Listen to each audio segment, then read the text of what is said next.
Let's get straight to the point. Have you ever felt like you're just not good enough?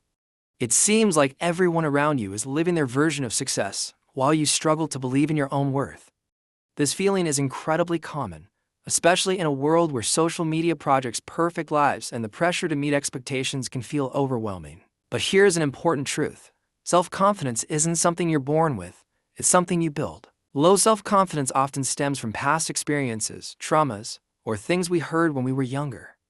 Maybe someone told you that you weren't good enough or that you'd never achieve anything in life. Those words may have stayed in your subconscious, influencing how you see yourself today.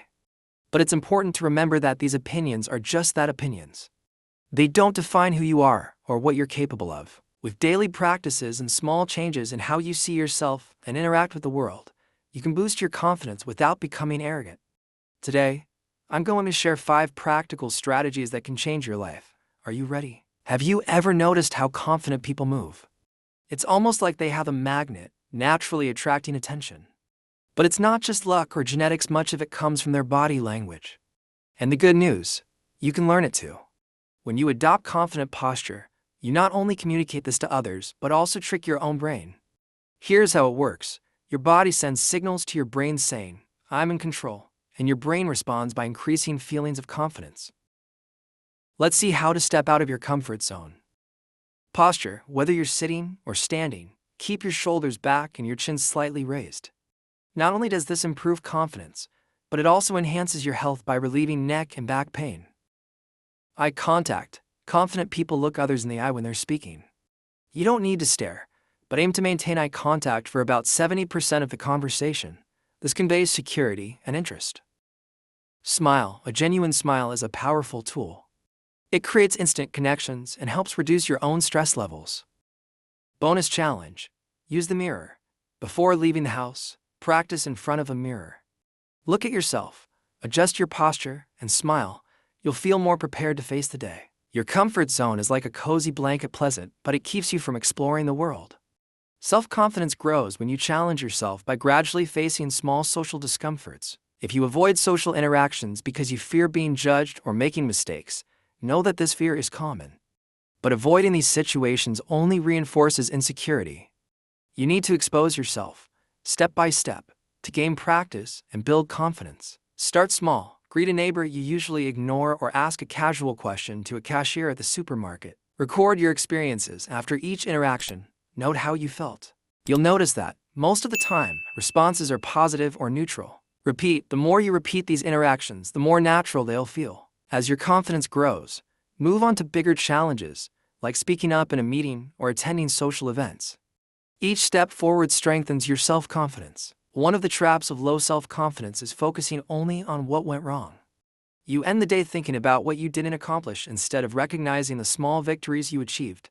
That needs to change. Here are some strategies to celebrate your wins. Celebrating your wins, no matter how small, is crucial for building a solid foundation of confidence.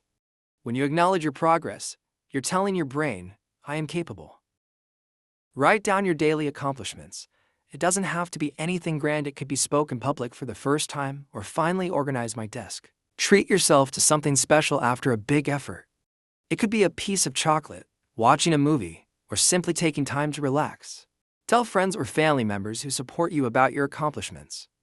Their positive feedback reinforces your confidence. When you achieve something significant, don't say, "Oh, it was just luck."